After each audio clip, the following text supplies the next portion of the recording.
Flurry Heart's Reign by Singing Lark. Flurry Heart walked through the corridors of the Crystal Palace with a plate of food in her magic. She waved hello to a maid, then turned a corner and walked to an Innesis door. She gripped the handle, but it didn't open, not yet. The ambient temperature dropped as Flurry's heart changed the magic she channeled. Her aura changed from her usual pale yellow to a deep purple. The door unlocked and Flurry walked through, then locked it behind her. She waved the smoke from her eyes and then made her presence known.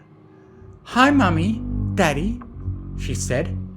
"I brought you some food, daisy sandwiches, frog eye salad and chocolate milk."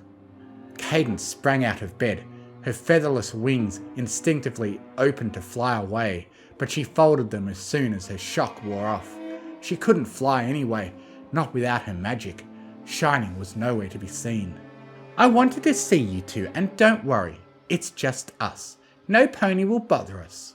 Flurry Heart put the plate on the nearby table. "Cozy says hi. Where's Daddy?" Flurry got the answer a second later. A white blur burst from their closet, tackled her to the ground and pinned her.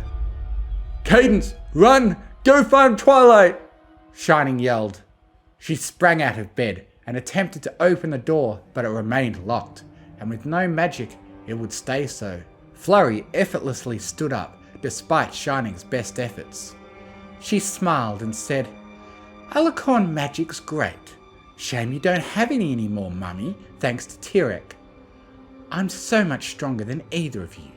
Her smile fell. "Don't do that again. I'll let it slide today because it was harmless, but if you ever do that to any pony else, whether it's a maid or Cozy Glow, you'll regret it.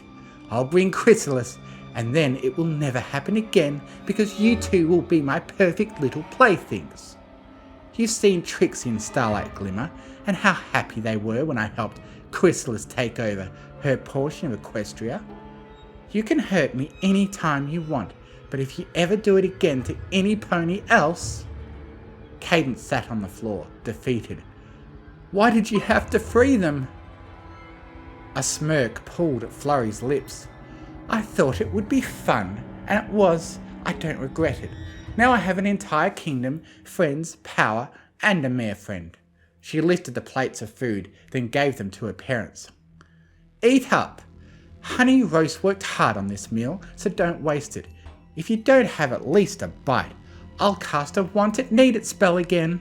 That's scared enough to eat. Flurry watched in silence until her parents were done. After their plates were empty, she asked, "Mummy, do you even know where Auntie Triley is?" Shining and Cadence held their breaths. It had been years since they received any news about her. Flurry smiled wider. "She's alive, but she might not be sane. I turned her to stone the same day I unpetrified the others." The news she was still alive was all Shining needed to hear to gain the strength to defy his daughter. Despite his lack of magic and her allies, he needed to try. "Why would she not be sane?" Cadence asked, feeling brave too. "Discord didn't change after 1,000 years?" An image of Discord materialized. "Discord didn't change because even though the elements trapped him, he had the power to keep himself entertained. His physical form is only there to let him control it.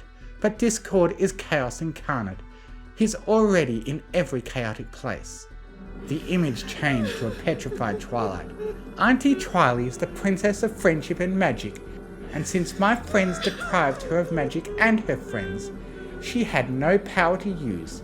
Now Auntie Triley is staring at a wall in Tartarus with nothing except her thoughts." Cadence let out a choked laugh, which slowly changed to a sob. Shining glared at his daughter. "Why don't you resurrect Summer if you enjoy causing ponies so much harm?" he spat. Flurry's smile fell. She growled. "I will never do that. My subjects will never have to live under him ever again. The rest of Equestria is suffering, but there are more resources for my kingdom to prosper because no pony else is using them." Flurry gripped her parents' faces and made them stare at her. Even Cozy, as bloodthirsty as she is, knows not to harm my subjects. If she does, I will kill her. I love her, but I love my subjects more." "Are we not also your subjects?" Cadence said. Flurry grinned, then let them go. "You are, but I'm the princess of families. Shouldn't my family get special treatment?" "You don't show it. How can you tear families apart when you should protect them?" Flurry's horn charged with a dark purple aura as she teleported out of the room. The couple hugged and cried as they mourned the young filly they once knew. If she was even real, Flurry released the villains as soon as she learned how. Maybe the young filly was just a ruse. Yellow magic surrounded them, then gently pushed them to the furthest wall. The aura changed to a deep purple as their daughter opened the door, but it changed to yellow right after. Flurry walked in with a cart of books. She unloaded the cart, then teleported away. "History lesson, since you two seem to have forgotten. Nightmare Moon was still the princess of the night. You don't need to be nice to embody your domain. I'm the princess of families. I rule over them. Nothing is saying I can't use my power to tear them apart or keep them together. I can do whatever I want, which is to keep my subjects safe and have the rest of Equus burn." She left the books, then walked to the door. "You should study. Love you. Bye."